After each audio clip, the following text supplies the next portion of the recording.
Hey everyone, this is Tracy with Color Me This. We're on episode 460 today. I believe that is correct. My last couple of videos I was off by one. We've got this base with all of our very bright colors, including the background that we just started. And today I need to go in with 3 colors. These are going to turn this very bright surface into an aquatic looking area by using light aqua 992, aquamarine 905, and cobalt turquoise 105. We will be intermixing these here and there. I will start with the lightest tone and then we'll go to the darker tones. Again, my strategy I use for coloring, especially things like this that are very new to me, is starting with the lightest and slowly darkening. It's just a tip. If you are working on any new coloring techniques or objects that you've not colored before, like I have not done underwater before, I think that it is easiest to start with the lightest colors. Now, another thing that I did intentionally was leave white. This space is, of course, the dark seabed. It is underneath Fred the sea turtle, so I feel like it is way too light and bright, and I left those white spaces because I wanted to be able to do a glazing technique, starting with this lightest color, light aqua, to turn it into more of an aquatic, wet water, underwater look. And I'm going to do that with very light pressure. And when I glaze, I am just kissing the surface of the paper that is exposed. Like this should show up really well here. I don't want it to mix in with the other colors, which are the yellow has filled in the tooth. It is a waxy surface, so by going very, very soft, I am applying this bluish aqua tint to every place where there is no tooth. So I'm going to start by doing this across the whole bottom.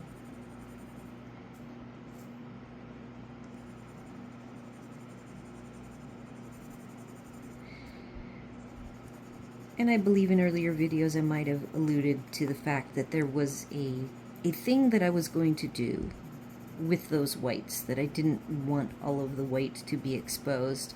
I even want sort of a luminous sort of a look with the underwater appearance, and so the having white underneath helps with that kind of a luminous glow appearance that I am working toward. Again, I'm starting with the lightest color. This needs to be colored, and I don't even have any of my other pencils, so that purple I will have to fill in with purple. So far I think that's the only area that looks like I missed.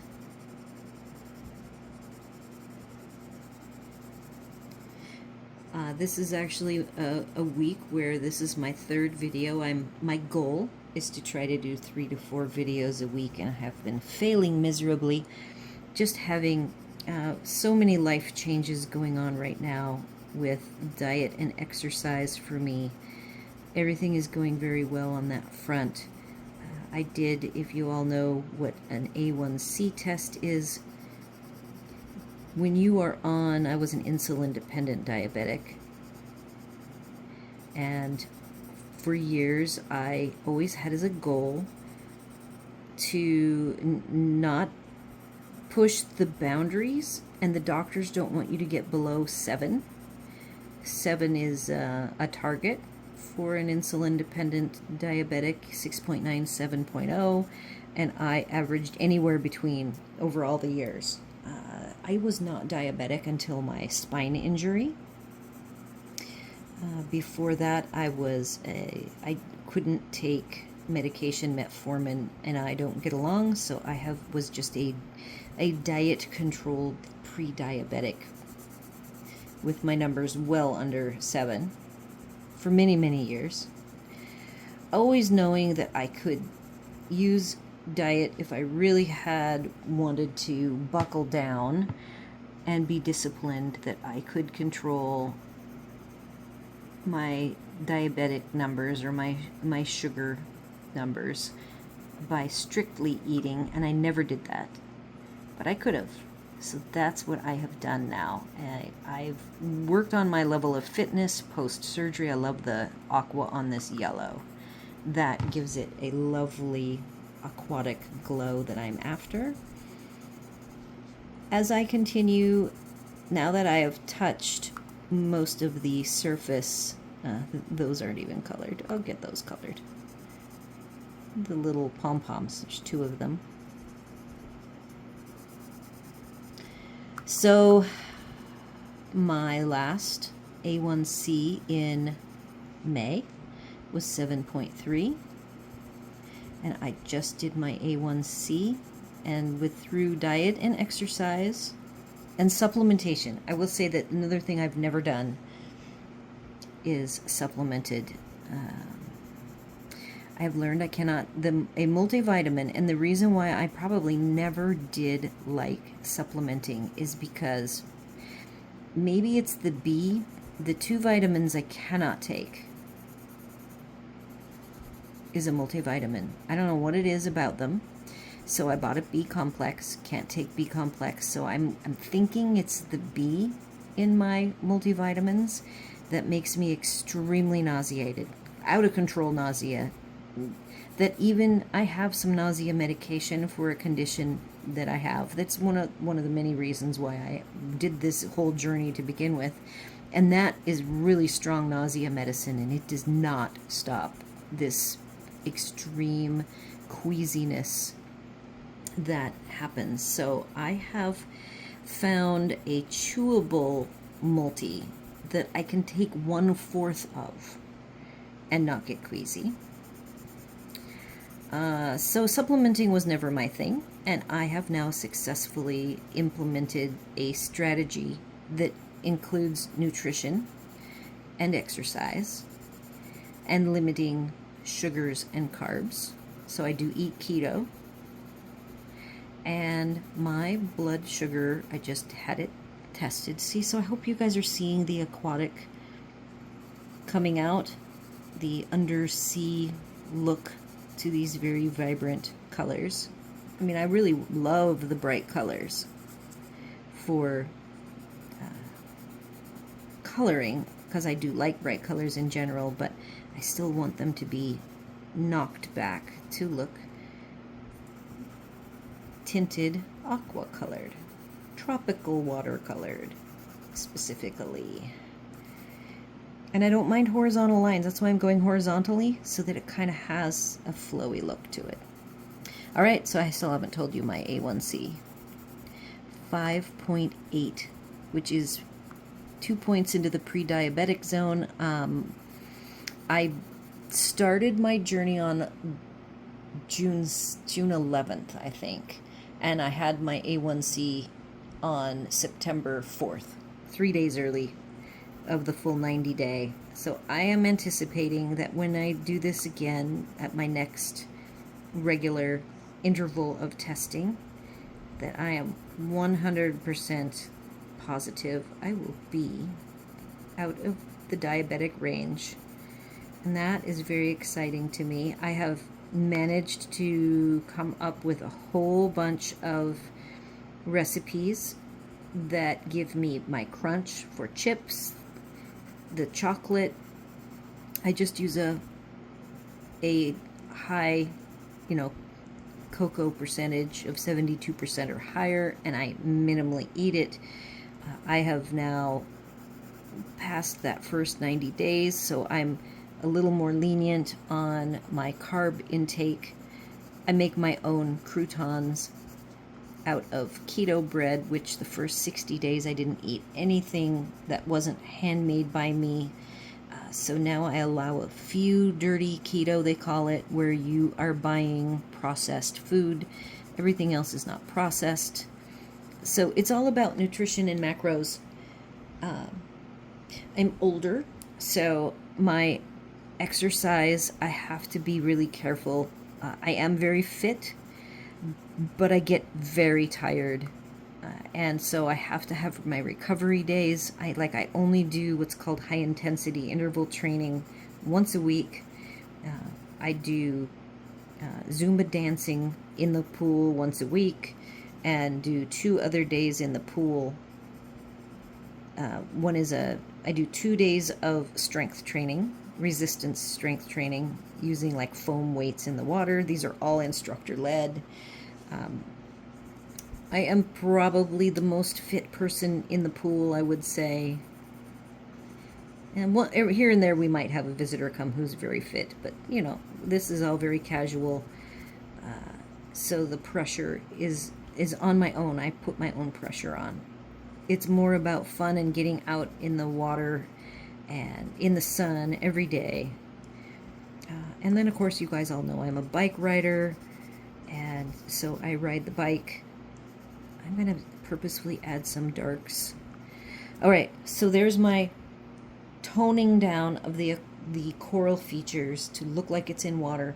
And then step 2, I'm going to not go any darker, because now I am going to work on the water. The water you see has the dark shadows of the 90% gray, cool gray, and then indigo blue.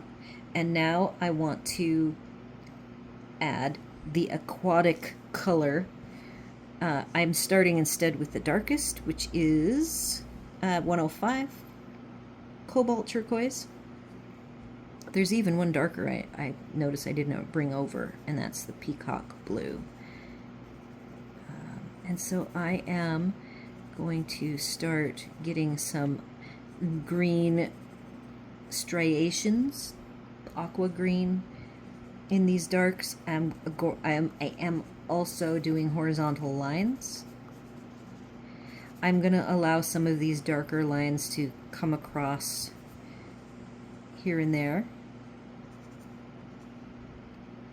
down onto the corals and sea life.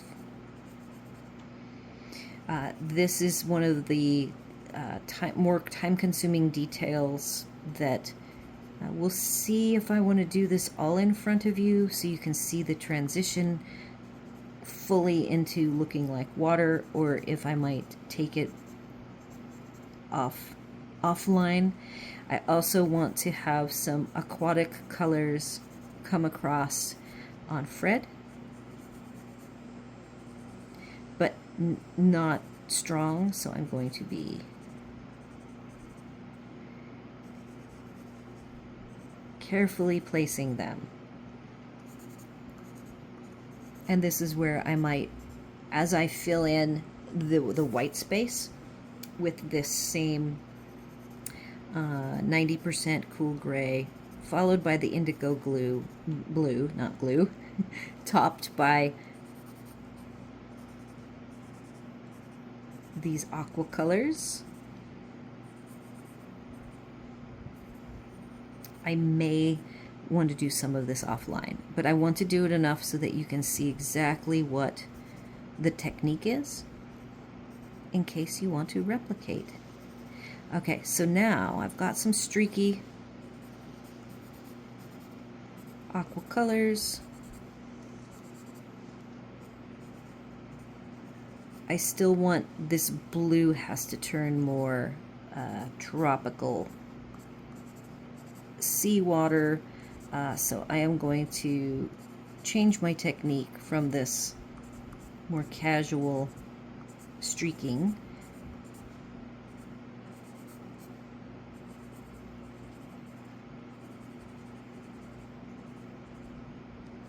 what I like about Prismacolors for this, I know there's many of you who are very experienced with these, and you're like going, yep, she needed to figure that out herself. It's so easy to apply the color. It just isn't, it's very light work. I'm not going to worry about the aquaticness on the core with the Languo. I don't want to mess with the Languo, which is a surface dried acrylic, and I will risk scratching the Languo, which I don't want to do. So I don't recommend that you do any of the water aquatic look to the core of his shell city of sea life. This is just for the other surfaces.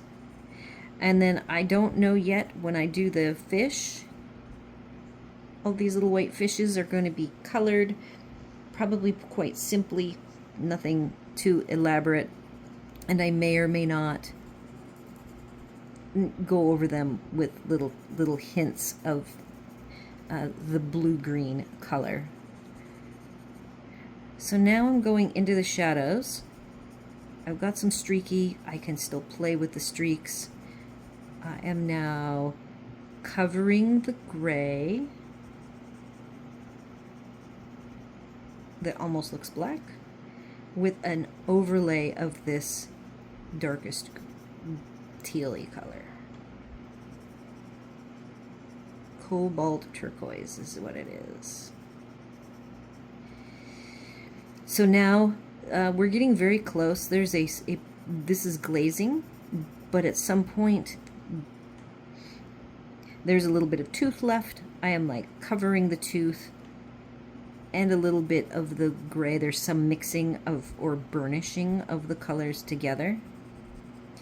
And I say that because I can feel it. There's a feel when you use like a soft waxy pencil and it turns into a slick surface, and the feel of the pencil as it draws along its wax counterpart in whatever other color, it has a feel. It changes into a feeling of slickness.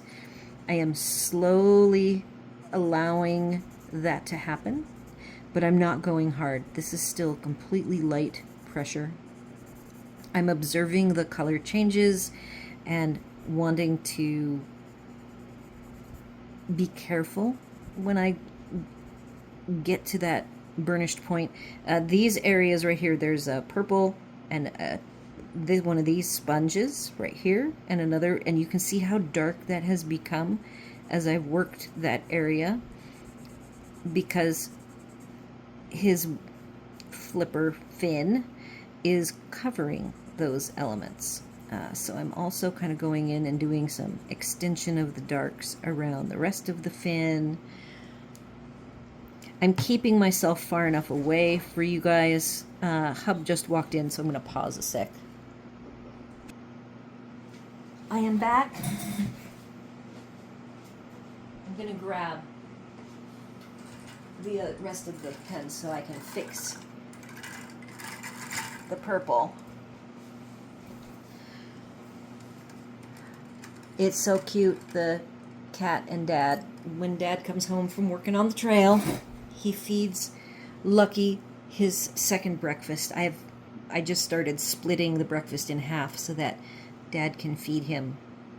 Okay, so I've got this purple, really quick, dahlia purple, and this clownfish. The clownfish is going to be orange and black, I believe, if my recollection is correct. Have not looked those things up yet. I'm just grabbing the charcoal gray to darken. Oh, that's the blue, indigo blue. How many times have I done that? But it's still a nice tone.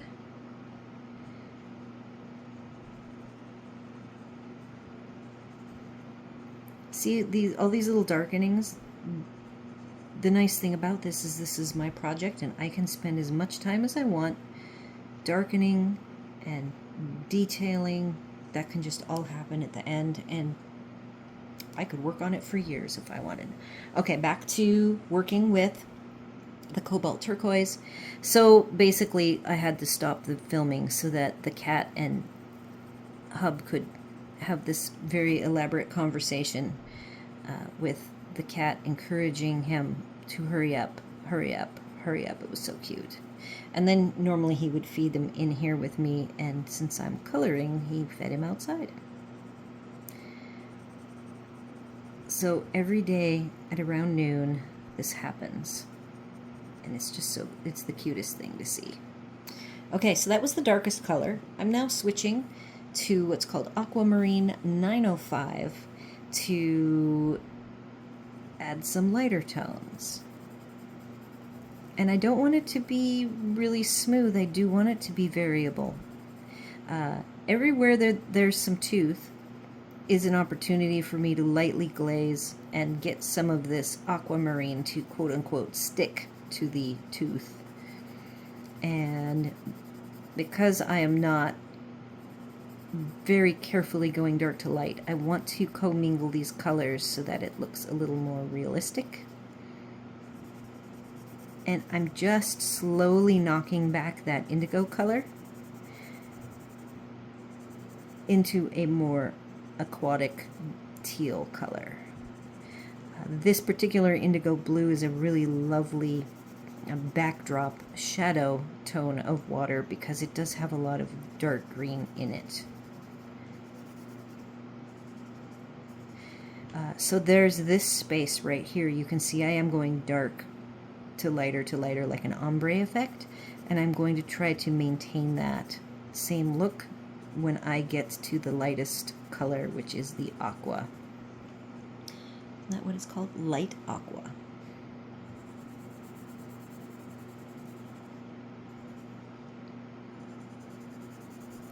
So this same technique has to be done on the whole image, where all the we have, if I scroll down, you can see all this white has to be done. So we will see how far I get today and then decide if I want to tackle the whole thing with you or if I want to just come back and show you what it looks like completed.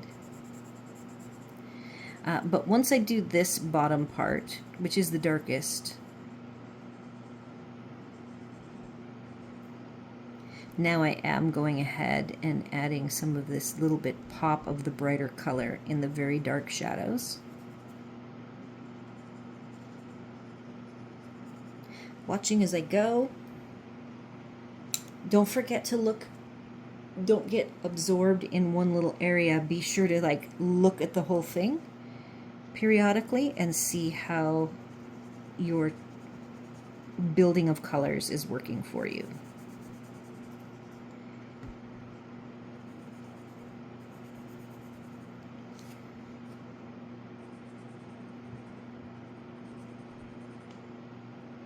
Luckily I have my light ring and the camera in my way so I can't like get my head way down super close. So that's helping me look at it from a bird's eye view.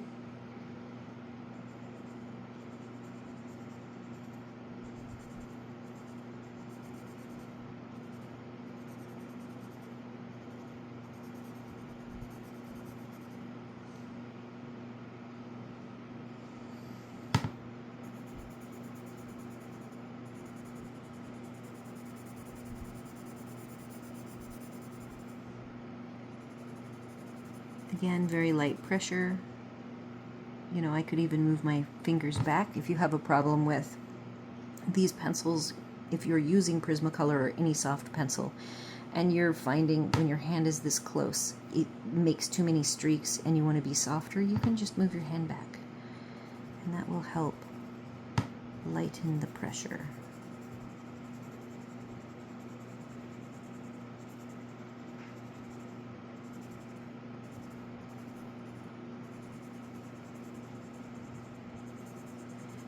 Give Fred a little more of an aquatic look.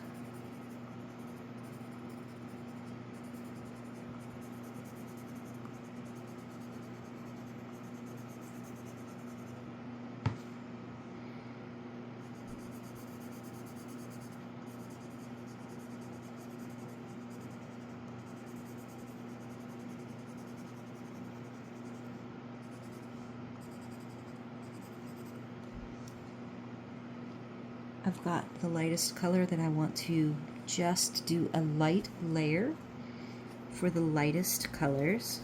Now remember, I already used the aqua down here.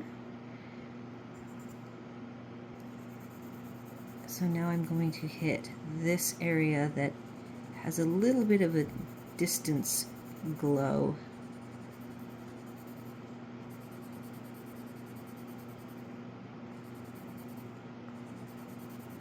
Keeping horizontal on all of my lines. Direction is important. I've got some tooth I'm seeing in the black areas, and I'm going ahead and just skimming the top, trying to reduce the amount of tooth that shows gradually. I can feel I'm doing a little heavier pressure now. Fingers moving down.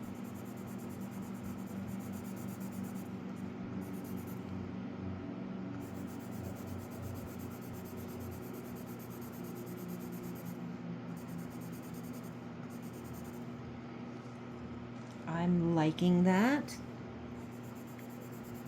You guys let me know what you think of this slow layering technique. Is it looking like water to you? Back here we have an area. Hopefully you saw that fill in as I just went horizontal back and forth. I've got enough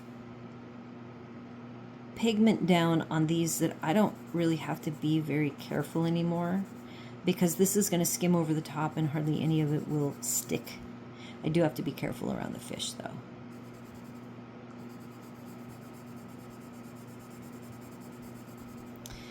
All right, I think I have achieved that, and I'm going to go back to, we had pom-poms to do. I'm gonna grab my bluey violet, which is violet blue, 933, and I want to come over here, and I have a little bit more color I want to add to the pom-poms.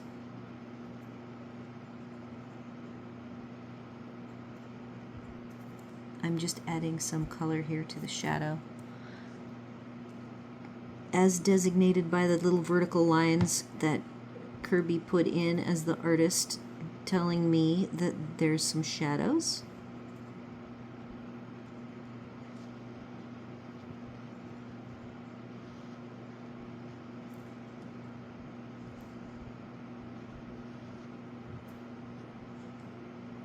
And I'm not really sure how long I will fuss with this, or if I will be done when I finish the background and we'll just do the fish and move on. I'm not really sure.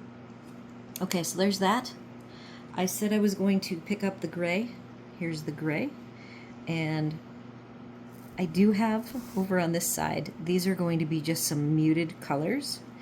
I have to decide, I have to decide like that fan shape. Is it going to be an orange?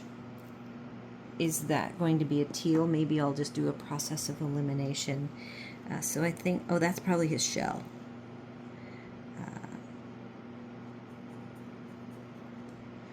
Do that.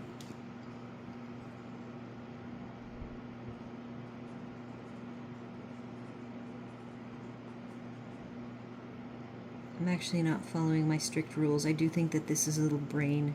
It's the purple right here.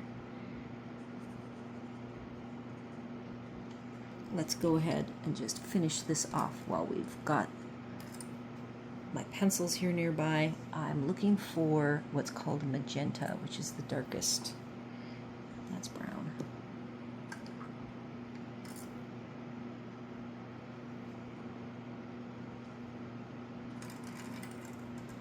Interesting. Here's magenta right here, 930.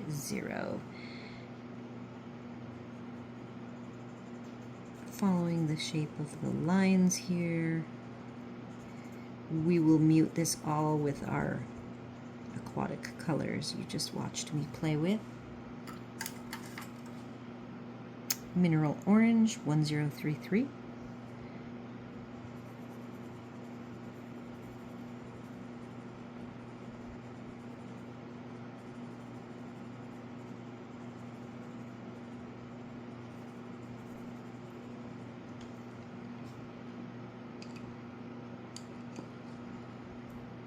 This is that violet blue.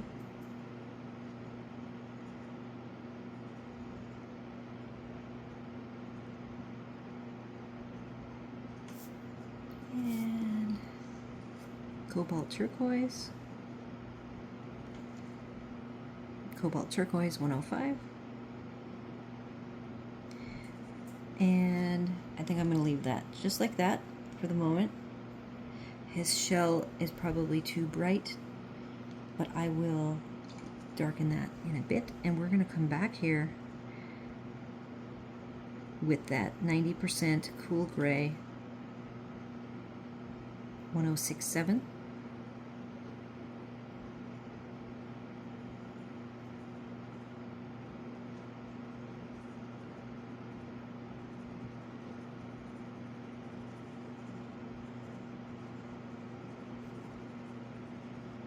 Very, very soft pressure.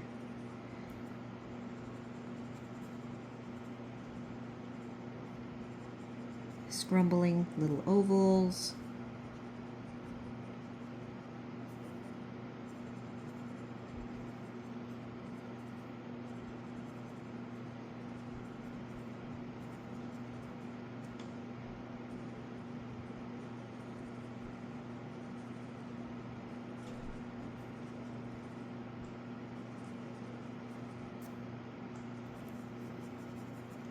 Switching to the indigo blue, 901.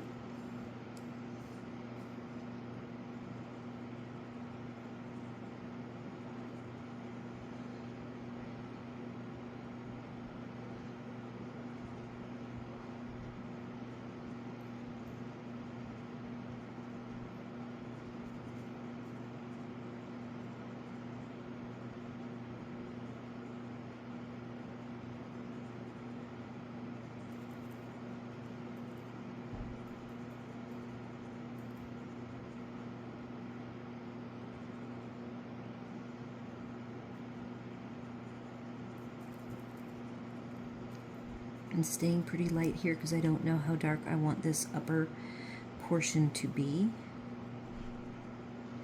And yes, I know if I used sponging or Neocolor 2s and added water that this would go so much faster, and that was my intent, but I wasn't aware of how water sensitive the Langoils were, and I want them to stay pristine. I don't trust myself. I just don't.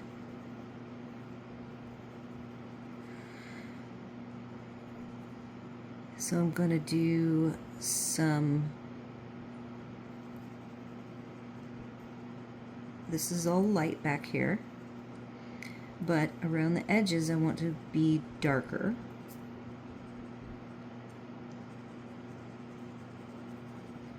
And then I'm going to work in and have this area is going to be fairly light aqua. That's my game plan. I know that in some cases you can do it either way. You could have it be really shadowy back there, have the light coming from like the upper left or the upper right, but I want my light source to be behind him. And we'll see. The nice thing is I can always darken it if I don't think that it is working the way I had expected it to.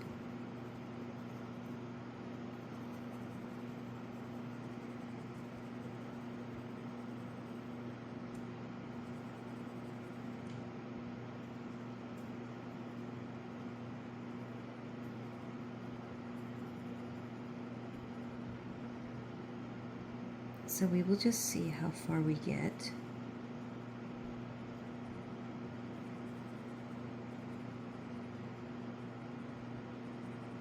Oh, and since we were talking about health, and again, the purpose of this was not for weight loss, but I have managed somehow.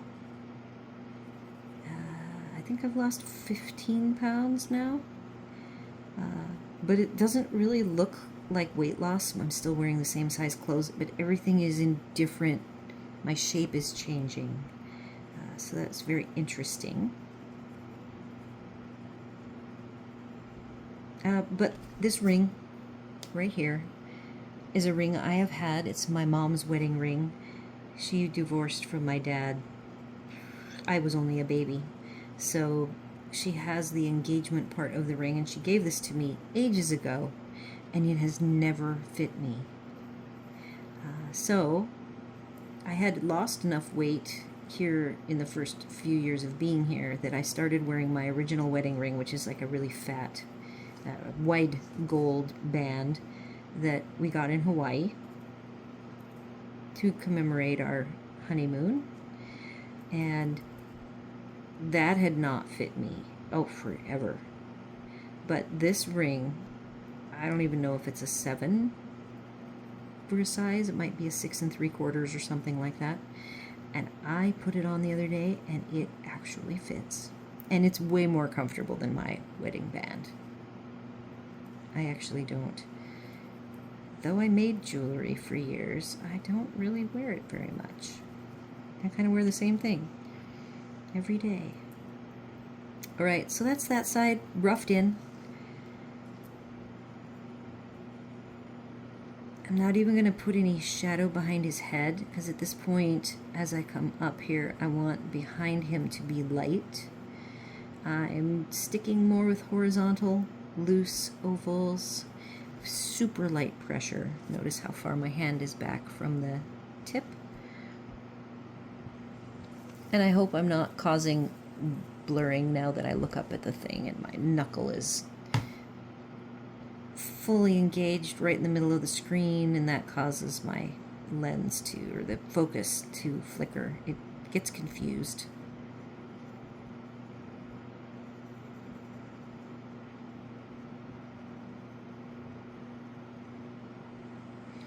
I'm very tempted to flip upside down very soon here, and when I do flip upside down, you guys won't see it as upside down.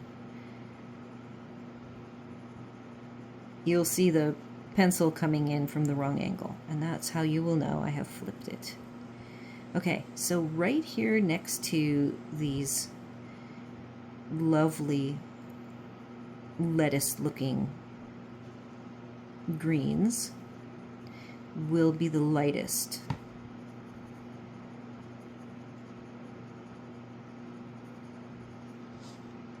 And then I will start working on the darks. Just a hint. I might even be grabbing a lighter blue,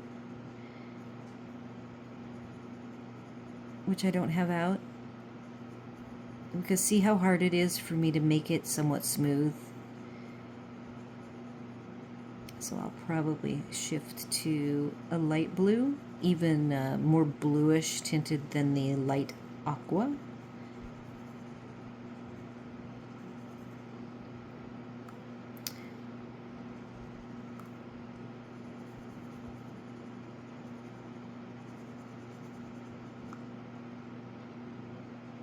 Shadowed. I see a little bit of the 90% cool gray here.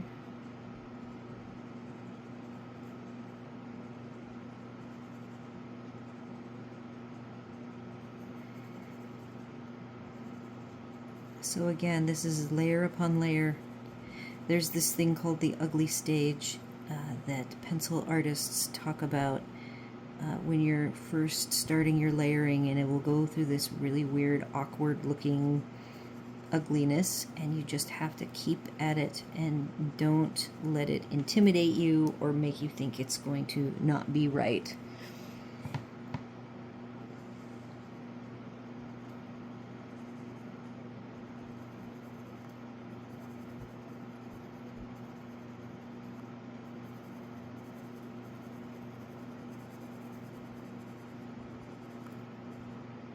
I am not thinking around the edges that I want to do any black at this point. I think I want to keep it all this indigo. I just will keep adding layers till it's dark enough to be what I'm envisioning.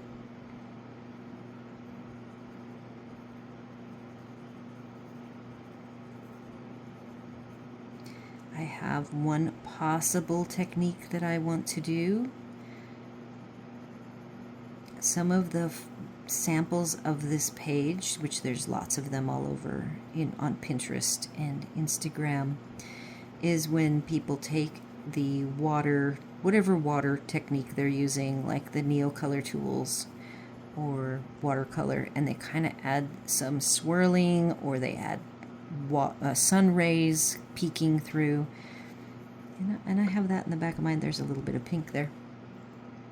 I have that in the back of my mind. We are almost out of time.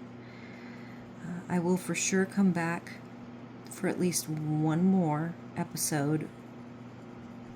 That's when I'll probably be flipped upside down.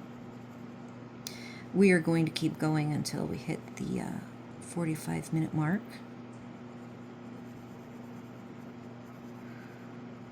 If you're new to my channel, I usually color, used to be.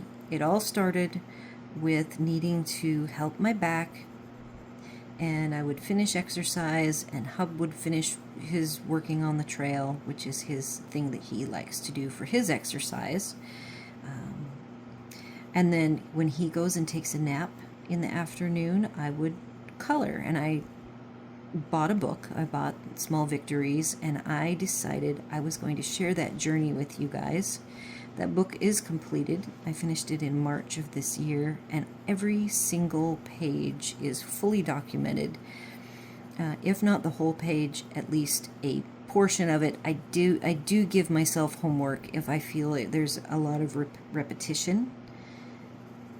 But you can go and color with me in real time. I don't use any music. I don't speed anything up. I chatter about my life or my coloring and my techniques. Trying to think of ways to be a little different. There's a lot of awesome colorists out there, which inspired me to start the channel. I'm a long-time YouTuber. I have another channel that I still work on. It is slowed down greatly, though. I do a monthly thing on that channel. I do actually also color in my community. I have a coloring group. I have a card making group as well. I do kits. A monthly subscription kit is what I've kept doing, where I used to actually post all of my cards that I made, and now I don't do that anymore. I just focus on the paper pumpkin kit subscription that I do. So that's kind of what I'm looking at here. I wanted to get to where you could see my vision around the focal point, which is the back of the turtle, who we call Fred. Barb named him Fred.